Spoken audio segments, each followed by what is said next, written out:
우리는 인생을 살면서 변화라는 말을 들으면 가슴이 뛰게 되죠. 모든 사람은 인생이 새롭게 변하기를 원합니다. 그래서 연초가 되면 사람들은 변화를 위해서 많은 결단을 하죠. 그러면서 자신의 삶이 좀 더 나은 환경, 좋은 세상이 되기를 바랍니다. 요즘 선거철이라 그런지 예비 후보자들의 문자가 자주 오더라고요. 여러분 받아보셨어요? 내용은 각기 다른데 핵심은 다 똑같아요. 내가 이 세상을 한번 바꿔보겠다는 것입니다. 변화에 대한 기대감을 공략한 선거 전략이겠죠. 그렇게만 된다면 참 좋은 세상이 될 것 같습니다. 그러나 사람들은 세상이 새로워지기는 원하지만 정작 자신이 변하는 것은 두려워하고 어려워하죠. 사람은 고쳐 쓰는 게 아니라는 말이 있습니다. 그만큼 사람이 변하기 어렵다는 뜻이에요. 그래서 일상에서 우리는 작은 습관 하나 고치는데도 많은 시간과 노력이 필요합니다. 게다가 어렵게 마음을 먹고 변화를 시도하면 주위에서 너 뭐 잘못 먹었냐? 해가 서쪽에서 뜨겠네. 에이, 그냥 하던 대로 해. 이렇게 장난 섞인 비아냥거리는 소리를 우리는 종종 듣게 되죠. 그래서 변화를 시도하다가도 곧 포기하기도 합니다. 초등학교에서 선생님이 질문을 했어요. 사람이 마음을 먹지만 3일도 못 가는 것 사자성어로 뭐라고 할까요? 이제 초등학교니까 선생님이 힌트를 좀 줬습니다. 작땡 삼땡. 여러분 정답은 뭐죠? 작심삼일이죠. 그런데 초등학교 어떤 한 아이가 손을 딱 들면서 이렇게 대답을 했다는 거예요. 작은삼촌. 삼촌이 결심은 늘 하는데 이렇게 실천을 잘 못했던 모양이에요. 여러분 그렇습니다. 신앙의 문제도 마찬가지겠죠. 왜 우리는 인생이 이렇게 변하지 않을까요? 왜 우리는 예수 믿는데 여전히 낙심과 좌절과 고통의 굴레 속에 또 제 습관 속에 갇혀 있을까요? 왜 이렇게 우리의 믿음은 잘 성장하지 않는 것일까요? 여러분 내가 바뀌어야 환경이 바뀌고 세상이 새로워질 줄로 믿습니다. 여러분 오늘 말씀이 나를 새롭게 고치시고 변화시키시는 예수 그리스도의 이야기예요. 사랑하는 성도 여러분, 오늘 말씀을 통해서 예수 안에서 새롭게 변화된 인생, 축복된 인생, 역전의 인생들 되길 주님의 이름으로 축원합니다. 우리는 지난주에 예수님께서 자격 없는 마태를 부르시고 그의 집에서 죄인들과 식사하시며 그들을 하나님 나라의 일꾼으로 삼으시는 장면을 우리는 살펴봤습니다. 그때 바리새인들이 그 모습을 못마땅하게 여겼어요. 그러자 예수님은 그들에게 이렇게 말씀하셨습니다. 인자가 온 것은 의인을 부르러 온 것이 아니라 죄인을 부르러 왔노라. 여러분 이 말의 뜻은 바리새인들이 의인이라는 말이 아니라 그들이 의인이라고 착각하는 것을 질책하는 말씀이었어요. 이에 바리새인들이 잠시 물러나자 이번에는 오늘 본문 가운데 세례 요한의 제자들을 앞세워서 예수님을 공격합니다. 오늘 본문 14절이에요. 14절 같이 한번 보시겠어요? 우리 한 목소리로 같이 읽어봅니다. 시작. 그때 요한의 제자들이 예수께 나와 이르되 우리와 바리새인들은 금식하는데 어찌하여 당신의 제자들은 금식하지 아니하나이까? 아멘. 오늘 본문 속에는 세례 요한의 제자들과 바리새인들이 한 팀이 된 거예요. 오늘 세례 요한의 제자들이 예수님께 질문합니다. 우리와 바리새인들은 금식하는데 왜 당신의 제자들은 금식을 안 합니까? 여러분 원래 금식은 율법에 의하면 1년에 한 번 하도록 제정되어 있었어요.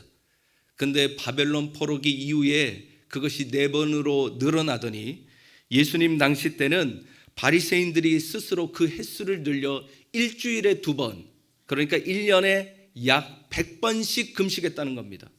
대단하죠? 왜 그렇게 그들은 금식을 많이 했을까요? 바리새인들은 금식과 같은 율법을 열심히 지키는 것이 참다운 신앙이라고 믿었기 때문입니다. 그래서 그들은 613개의 율법 조항을 만들어 놓고 율법에 따라서 금욕과 고행과 자기 절제 수행을 부단히 지키려고 애쓰던 사람들이었어요. 그런데 예수님은 마태 같은 죄인과는 식사를 하면서도 바리새인과 요한의 제자들의 종교적 열심은 쳐다도 보지 않으셨어요. 예수님의 그런 모습은 그들의 율법과 종교적 관심에 대한 멸시였고 경멸처럼 느껴졌던 것입니다. 우리는 금식하는데 왜 당신의 제자들은 금식하지 않습니까? 라고 하는 이 본문의 질문 속에는 왜 우리의 율법과 종교적 관습을 인정해 주지 않느냐라는 것이죠.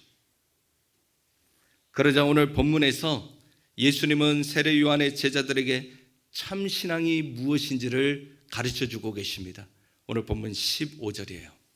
자, 15절 같이 한번 읽어보도록 하겠습니다. 시작. 예수께서 그들에게 이르시되 혼인집 손님들이 신랑과 함께 있을 동안에 슬퍼할 수 있느냐? 그러나 신랑을 빼앗길 날이 이르리니 그때에는 금식할 것이니라. 아멘. 오늘 본문 속에서 예수님은 세례 요한의 제자들에게 말씀하십니다. 혼인집에서 손님이 신랑과 있을 때는 금식할 필요가 없고 신랑을 빼앗길 때는 금식할 것이라. 여러분, 여기서 혼인집 손님은 구원받은 제자들인데 그들이 신랑 되신 예수님과 함께 있는 날은 축제의 날이요, 잔칫날이라는 것입니다. 그런데 그 제자들이 언젠가는 예수님을 잃을 때가 있다는 것이죠. 그때 그 제자들은 기도할 것이며 금식한다고 말씀해 주셨어요. 여러분, 예수님이 오늘 본문 가운데 말씀하시는 참다운 신앙은 무엇입니까? 과거의 간섭과 전통의 틀에서 고행과 수행을 열심히 살아가는 삶이 아니라 새로운 시대, 예수님의 시대, 예수님과 먹고 마시며 주님과 동행하는 삶, 혼인잔치의 신랑 되신 예수 그리스도와 기쁨과 행복을 누리는 삶, 그것이 참다운 신앙이라고 말씀하고 계십니다. 여러분, 그렇습니다. 여러분, 신앙의 본질은 예수 그리스도이십니다. 신앙생활에서 중요한 것은 내가 무엇을 하느냐가 아니라 누구에게 초점 맞추고 있느냐가 훨씬 더 중요한 거예요. 우리가 교회에서 많은 헌신을 하고 봉사를 하고 수고를 하고 애쓴다 할지라도 예수 그리스도를 놓치면 우리의 신앙은 공허한 것입니다. 여러분, 예수님께 초점 맞추시는 신앙인이 되시길 주님의 이름으로 축원합니다. 우리의 신앙에 예수 그리스도가 중심이 될 때 우리의 삶은 치유가 일어나고 회복이 일어나고 기쁨과 감사가 충만하게 되는 거예요. 사랑하는 성도 여러분, 이번 한 주간 살아가실 때 신랑 되신 예수 그리스도로 인해서 여러분의 신앙과 여러분의 가정과 인생이 행복과 기쁨으로 충만하기를 주님의 이름으로 축원합니다. 그렇다면 이렇게 우리의 참 신앙은 예수 그리스도와 더불어 먹고 마시고 축제의 인생을 살아가는 것인데, 그 축제의 신앙을 누리기 위해서 우리가 가져야 되는 태도는 무엇일까요? 예수님은 오늘 본문에서 두 가지의 비유를 통해서 말씀해 주십니다. 첫 번째 비유는 새 옷과 낡은 옷의 비유예요. 오늘 본문 16절입니다. 16절 같이 한번 읽어보죠. 시작. 생배 조각을 낡은 옷에 붙이는 자가 없나니 이는 기운 것이 그 옷을 당겨. 아멘. 오늘 본문에서 예수님은 헌옷에다가 새 옷감, 생배 조각을 갖다 붙이지 말라고 말씀하고 계시죠. 여러분, 헌옷에다가 새 옷감을 붙이면 어떤 일이 일어날까요? 새 옷감이 헌옷을 잡아당겨서 그 옷이 금방 찢어지고 말아요. 그래서 헌옷도 버리게 되고 새 옷감도 모두 못 쓰게 되는 것이죠. 이 비유의 의미는 새로운 것과 옛 것은 서로 맞지 않다는 뜻입니다. 자, 그 다음에 이제 두 번째 비유가 나옵니다. 두 번째 비유는 새 포도주와 새 부대의 비유이죠. 오늘 본문 17절입니다. 자, 17절도 우리 같이 읽어보죠. 시작. 새 포도주를 낡은 가죽 부대에 넣지 아니하나니 그렇게 하면 부대가 터져 포도주가 쏟아지고 부대도 버리게 됨이라. 새 포도주는 새 부대에 넣어야 둘이 다 보존되느니라. 아멘. 두 번째는 포도주의 비유입니다. 여러분, 유대인들은 포도주를 만들어서 어디에 보관하냐면 양 가죽 부대에 보관했다고 해요. 이때 포도주가 발효가 되면서 팽창하게 되는데 새 가죽 부대는 탄력이 있고 유연해서 포도주가 팽창을 해도 터지지 않고 잘 보관했다고 합니다. 그러나 낡은 가죽 부대는 탄력이 없고 딱딱하고 굳어져서 여기에 새 포도주를 부으면 발효가 된 가스가 뻥 하고 터진대요. 그래서 포도주도 버리고 부대도 못 쓰게 되는 것이죠. 따라서 이 비유는 새 포도주는 새 부대에 담으라는 뜻입니다. 자, 여기서 우리는 이 두 비유에 사용된 몇 가지 단어를 주목할 필요가 있어요. 자, 옷감 비유와 새 포도주 비유에서 새 옷감과 새 포도주는 예수 그리스도를 상징하는 것입니다. 그리고 낡은 옷과 낡은 부대는 옛사람, 옛 율법을 의미하는 거예요. 그리고 새 부대에 담으라고 말씀하시죠. 이 새 부대는 변화된 우리의 새 사람을 의미하는 것입니다. 자, 새 포도주는 예수 그리스도, 낡은 부대는 옛사람, 새 부대는 새 사람이라 의미한다고 제가 지금 말씀드렸죠. 그러니까 지금 주님은 새 술은 낡은 부대가 아니라 새 부대에 담겨야 된다고 지금 말씀하고 계십니다. 이 말의 뜻은 새 포도주 대신 예수 그리스도가 낡은 부대인 우리의 옛사람에게는 담겨질 수 없고 오직 새 부대, 변화된 새 사람에게만 담겨질 수 있다는 뜻입니다. 내가 새 부대, 새 사람으로 변화될 때 예수 그리스도는 우리의 심령에 담겨서 우리와 함께 더불어 먹고 마시며 기쁨과 축제의 삶, 혼인잔치의 은혜를 우리가 누릴 수 있게 된다라고 하는 의미예요. 여러분, 우리가 새 사람이 될 때 예수 그리스도를 영접하고 예수 그리스도와 함께 혼인잔치의 삶을 누릴 수 있게 되는 것입니다. 19세기 초까지 미국에서는 말이 끄는 마차가 주 교통수단이었어요.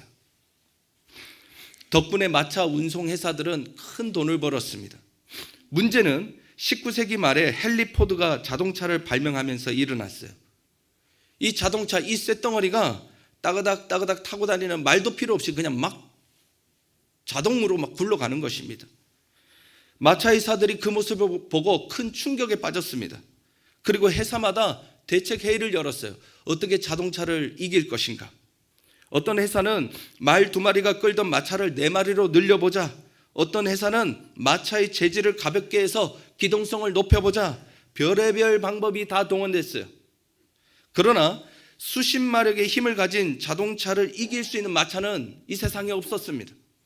결국 마차 회사들은 다 문을 닫았는데 엄청난 구조조정을 통해서 자동차 회사로 변화된 회사만, 기업만 살아남았다는 거예요. 여러분, 그렇습니다. 영적인 원리도 마찬가지예요. 주님은 우리가 새롭게 변화되기를 원하십니다. 내가 옛사람에게 머물러 있으면 예수님은 내 안에 담겨질 수 없고 예수의 역사는 일어나지 않습니다. 내가 변화되어 새 사람이 될 때 우리는 혼인잔치 집에 초대되어 주님과 더불어 먹고 마시며 주님의 치유와 회복과 주님이 주시는 기쁨과 감사를 누리게 된다는 거예요. 사랑하는 성도 여러분, 올해는 새 부대 새 사람으로 변화되길 사모하시기 바랍니다. 그러면 예수님은 우리 안에서 놀라운 일을 행하실 것입니다. 가정이 잔치집이 되고 우리의 예배는 축제가 될 것이며 우리의 심령은 잃어버린 기쁨과 감사를 회복하게 될 줄로 믿습니다. 자, 그렇다면 내가 새 부대 새 사람이 되어야 주님께서 내 심령에 담겨져서 역사하시는데 우리는 어떻게 해야 새 사람으로 변화될 수 있을까요? 새 사람으로 변화되기 위해서 어떤 결단이 필요할까요? 오늘 본문은 우리에게 2가지의 도전의 말씀을 주십니다. 첫째, 우리는 옛사람을 철저히 끊어버릴 때 새 사람으로 거듭날 수가 있습니다. 오늘 본문에서 예수님은 낡은 부대로 새 포도주를 담을 수 없다고 말씀하셨죠. 우리는 철저히 낡은 부대 옛자를 벗어버릴 때 새 사람으로 거듭날 수 있는 거예요. 에베소서 4장 22절에서 24절은 우리의 변화된 인생을 이렇게 설명합니다. 너희는 유혹의 욕심을 따라 썩어져가는 구습을 따르는 옛사람을 벗어버리고 오직 너희의 심령이 새롭게 되어 하나님을 따라 의와 진리의 거룩함으로 지으심을 받은 새 사람을 입으라. 여러분, 우리의 옛사람은 유혹의 욕심을 따라 살았고 썩어질 허망한 것들을 추구하며 살아갔던 존재입니다. 그런 옛사람을 청산하지 않고서는 우리가 예수 안에서 결코 새로운 인생을 살아갈 수 없는 거예요. 여러분, 생각해 보십시오. 멋진 새 옷을 만들어 놓고 냄새나는 낡은 누더기 옷, 헌옷을 입고 있는 사람이 있을까요? 여러분, 누구든지 새 옷을 입기를 갈망하죠. 그러나 새 옷을 입으려면 반드시 낡은 헌옷을 벗어야 한다는 사실을 여러분 기억하십시오. 한 철학자는 말했습니다. 새로움이란 과거의 철저한 종말에서 시작된다. 옛것을 지우라는 이야기예요. 옛사람을 벗는다는 것은 과거를 뒤돌아보지 않는 것입니다. 나의 과거의 상처, 아픔, 분노, 이 모든 것을 주 안에서 청산하는 거예요. 또 옛사람을 벗는다는 것은 나쁜 습관을 끊어낸다는 것입니다. 세상의 중독들, 유흥, 세상의 언어와 거친 나의 행동들을 절제하고 끊어내는 것입니다. 성경에는 옛사람을 벗어버리고 새 사람으로 변화된 사람들의 이야기가 등장하죠. 삭개오는 예수님을 만나서 과거의 죄를 4배나 갚으며 옛사람을 청산하자 주님으로부터 구원과 축복의 은혜를 선물로 받습니다. 아브라함은 본토 친척 아비의 집을 떠나서 우상의 자리를 떠나고 옛사람의 인생을 청산하자 하나님으로부터 열방의 아비 믿음의 조상의 축복을 얻게 돼요. 여러분, 우리가 옛사람의 자리를 떠날 때 그때부터 하나님은 우리 삶 속에 역사하시는 것입니다. 자기가 생쥐라고 생각하는 한 청년이 있었어요. 증세가 얼마나 심각한지 고양이만 보면 도망가는 겁니다. 하는 수 없이 정신병원에 입원을 했어요. 주치의가 아무리 치료를 해도 소용이 없어요. 그래서 의사 선생님이 전략을 바꾸기로 결정했습니다. 당신은 이전에 생쥐였던 것이 틀림이 없습니다.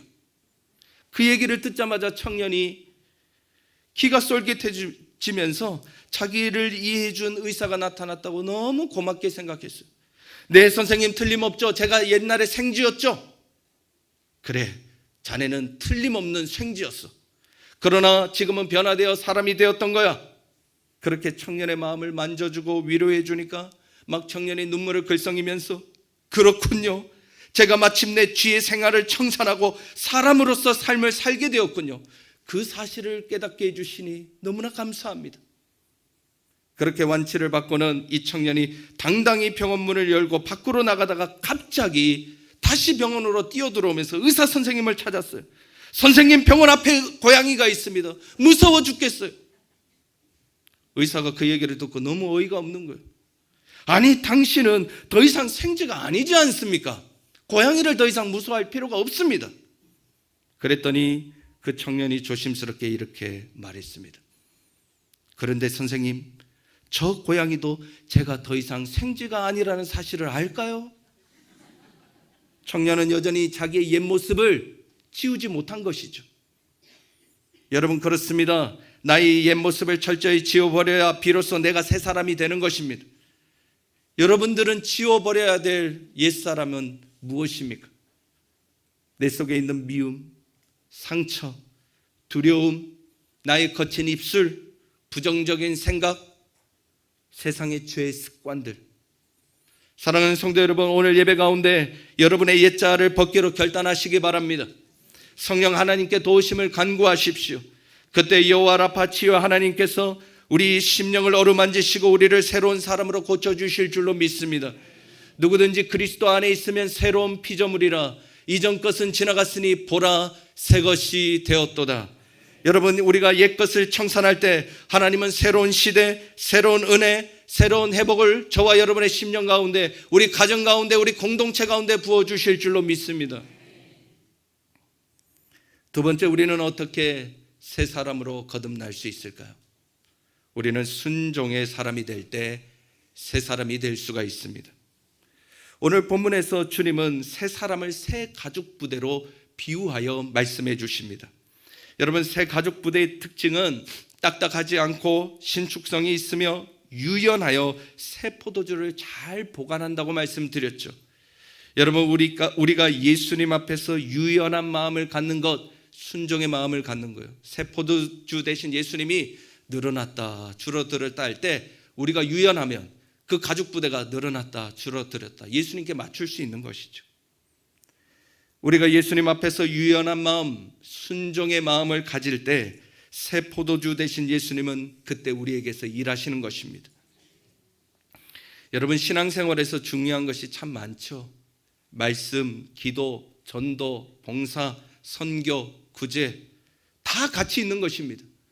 그러나 그 중에서도 가장 중요한 것은 순종입니다. 기도를 아무리 잘하고 깊은 영적 체험이 있다 할지라도 하나님 앞에 순종하지 않으면 다 헛것입니다.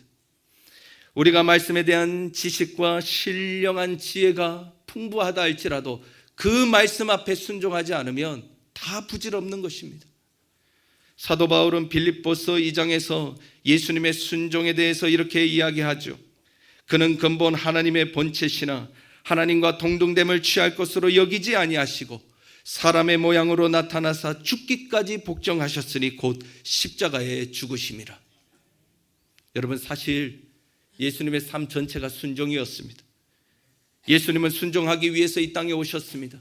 예수님은 순종하기 위해서 죄인을 사랑하셨으며 예수님은 순종하기 위해서 제자들을 포기하지 아니하시고 십자가의 고통을 참으셨습니다. 마침내 예수님은 순종하심으로 죽으셔서 불순종의 종이었던 저와 여러분들을 순종의 자녀로 바꿔주셨습니다. 주님은 순종하심으로 부활의 첫 열매가 되신 거예요. 여러분, 순종은 신앙생활의 시작과 끝입니다. 순종은 내가 하나님의 자녀라는 지표이며 순종은 나의 옛자를 새 사람으로 바꾸는 능력인 거예요. 사랑하는 성도 여러분, 하나님 앞에서 유연한 마음, 순종의 마음을 갖기를 축복합니다. 존 라스키니라는 사람이 어릴 때 있었던 이야기입니다. 내가 어렸을 때 난로 위에 벌겋게 달아오른 주전자를 만져보고 싶었습니다. 몇 번이나 어머니는 말렸는데도 나는 꼭 주전자를 만지겠다고 고집을 부렸습니다. 그때 유모가 주전자를 치우려 하자 어머니는 내버려 두라 하셨습니다. 그리고 고집 부리던 나를 하고 싶은 대로 내버려 두셨습니다. 나는 욕심대로 벌겋게 달아오른 주전자를 만졌고 나의 고집스러운 선택의 자유는 내 인생의 가장 쓰라린 고통을 맛보게 했습니다. 그 일로 인해 나는 순종이 얼마나 중요한 것인지 깨닫게 되었습니다. 여러분, 순종은 우리의 자유를 억압하는 것이 아니라 오히려 우리의 교만과 아집으로부터 우리를 자유케 하는 것입니다. 베드로는 밤새 물질을 했지만 고기를 우리가 아는 것처럼 한 마리도 잡지 못하죠. 모든 것을 포기하고 동터오르는 아침에 물 밖으로 나올 때 예수 그리스도를 만납니다. 그때 예수님은 깊은 데로 가서 그물을 내리라 하셨습니다. 고단한 육체를 생각하면 불순종하는 것이 마땅하지만 베드로는 그 순간 말씀에 의지하여 순종하기로 결심합니다. 여러분, 순종을 결심한 순간 베드로는 옛사람에서 새사람으로 거듭난 거예요. 그 결과 그물이 찢어질 만큼 풍성한 수확을 얻었고 베드로의 인생은 기쁨과 감사로 충만하게 되었습니다.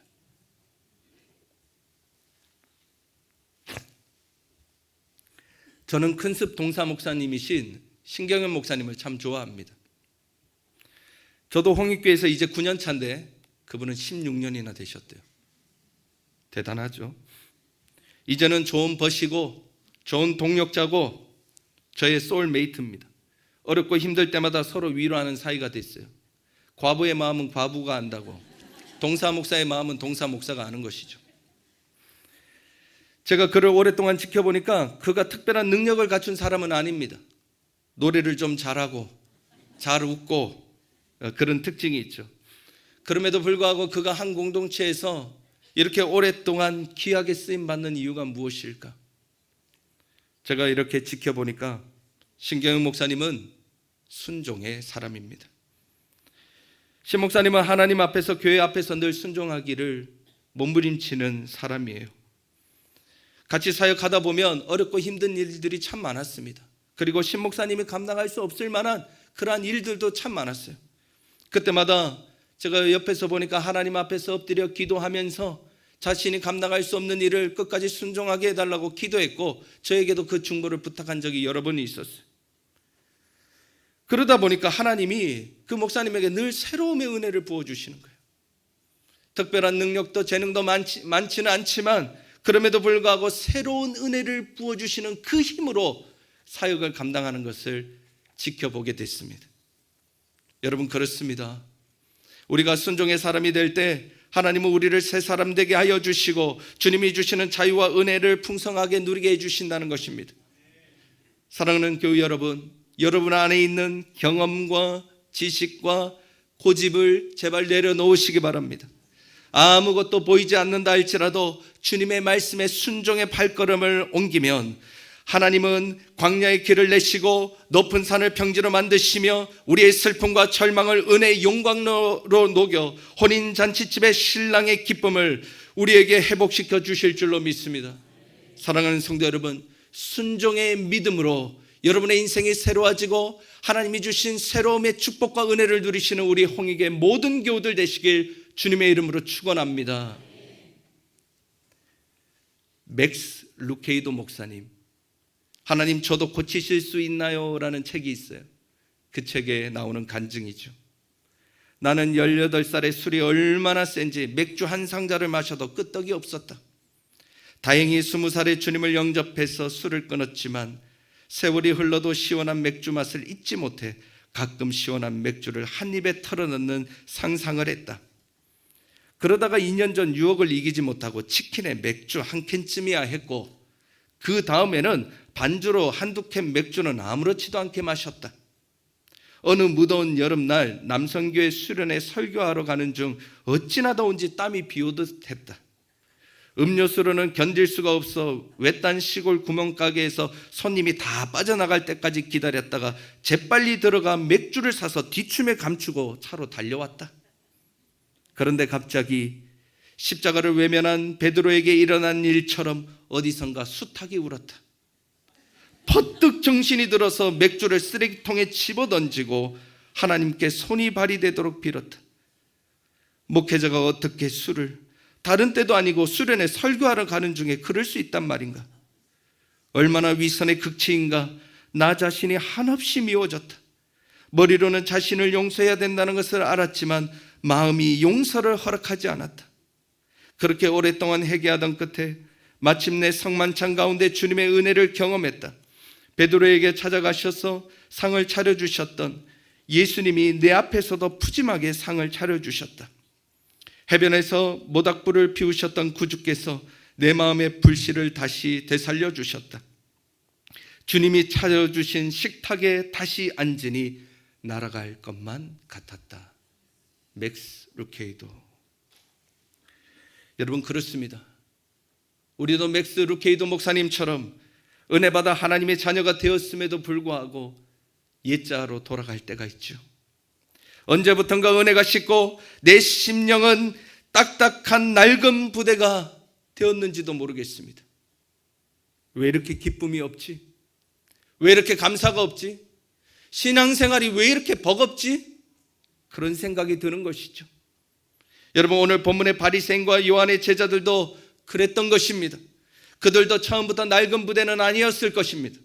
어느 순간부터 은혜와 감동이 식어졌어요. 그러다 보니까 그들은 금식에 몰입하고 율법에 매여서 예수 그리스도를 만나고서도 혼인잔치의 기쁨과 감사를 누릴 수가 없었던 것이죠.